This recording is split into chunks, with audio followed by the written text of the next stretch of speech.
के बाद भारत तीसरा देश बन गया जिसने राष्ट्र प्रथम के भाव से अमेरिका के सामने झुकने से साफ मना कर दिया। मैंने पिछले वीडियो में बताया था सीज फायर की क्रेडिट के अलावा डेयरी, कृषि व्यापार, उस समझौते को मोदी जी ने ठुकरा दिया। उसके बाद अमेरिका भारत पर दबाव बना रहा था। नमस्ते ट्रंप कहकर ताली बजाने वाले कुछ लोग आज भारतीय अपने आत्मसम्मान को कोस रहे हैं। जब सीज फायर का श्रेय भारत ने अमेरिका को नहीं दिया, रूस से तेल खरीद पर कोई असर नहीं पड़ा, तो ट्रंप ने झुलझुलाहट में भारत पर 50% टैरिफ लगा दिया। अगर दोगलेपन का कोई सम्राट होगा तो उसके भी गुरु ट्रंप होंगे। नाटो देश खुद रूस से तेल खरीद रहे हैं, लेकिन भारत जब वही करता है तो वो दोषी बन जाता है। भारत ने अपना रुख स्पष्ट कर दिया है, आप ले रहे तो हम भी लेंगे। तो ट्रंप ने 25% से टैरिफ 50% कर दिया। जब मीडिया ने ट्रंप से पूछा कि आप भी रूस से व्यापार कर रहे हैं, तो जवाब मिला, हमें नहीं पता।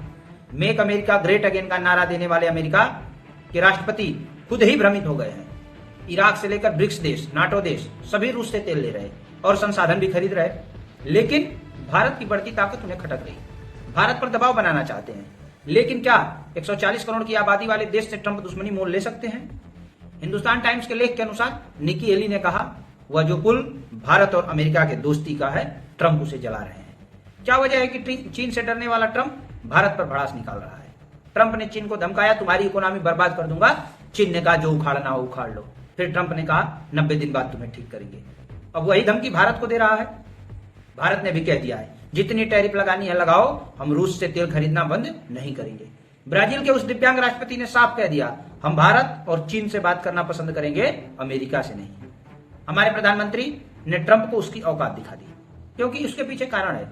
अमेरिका की निजी कंपनियां जो विपिन और तेल से पैसा कमाती हैं, वही ट्रंप को चला रही हैं। 1954 के बाद से अमेरिका ने पाकिस्तान को $2 अरब के हथियार दिए हैं, $2 अरब के। ईरान से व्यापार बंद करवाया, अब कह रहे हैं रूस से मत लो। अरे यार, हम तुम्हारे गुलाम थोड़े हैं, तुम हमारे बॉस हो, तुम तय करोगे कि हम कहां पैसा खर्च करें, क्या लें क्या नहीं लें। पहले 24, 26, ये क्यों नहीं, केवल 25 ही क्यों? ये दिवालिया टाइप का व्यक्ति है, ये कल को टैरिफ 55 और 75 भी कर सकता है। इसका मन में आया, मैं मजाक नहीं कर रहा हूं, ये मानसिक रूप से असंतुलित व्यक्ति है। और मोदी जी ने साफ कह दिया, स्वदेशी अपनाओ। रूस की तरफ से हमले और तेज हो रहे हैं। अमेरिका कहता है रूस पर भी टैरिफ लगाएंगे, रूस कहता है लगाओ, जितना लगाना हो, हम रुकेंगे नहीं।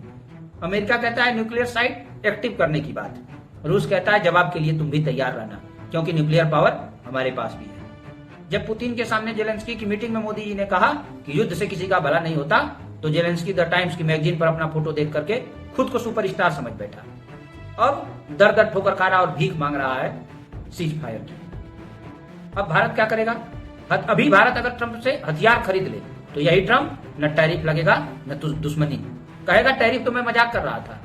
यह व्यक्ति गंभीर दोगला व्यक्ति है। कहावत है ना, पागल कुत्ता सबसे पहले अपने मालिक को काटता है। अमेरिका के DOW, ESP जैसे मार्केट इंडेक्स 2 दिन में 10% गिर गए। याले यूनिवर्सिटी के बजट लाइफ के अनुसार अमेरिका का टैरिफ रेट 18.3% हो चुका है, जो 100 सालों में सबसे ज्यादा है। इससे अमेरिकी परिवारों को सालाना $2 लाख तक एक्स्ट्रा खर्च उठाना पड़ सकता है।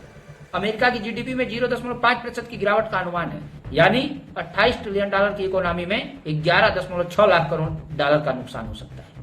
IMF के अनुसार अगर अमेरिका और दुनिया टैरिफ वार में उलझे, तो वैश्विक विकास दर 3.3% से गिर करके 3.0% तक आ सकती है।